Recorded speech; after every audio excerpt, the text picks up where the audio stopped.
নিয়ে আসলাম নিজের থেকে। তুমি আমাদের মিষ্টি এনে মোটা করবা? সেই মিষ্টি এটা কি সুন্দর।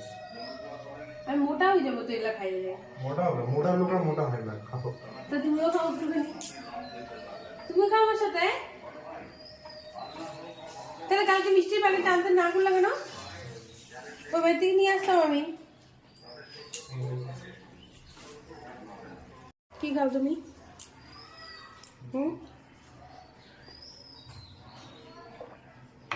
কি খাও চুপ চুপ করে?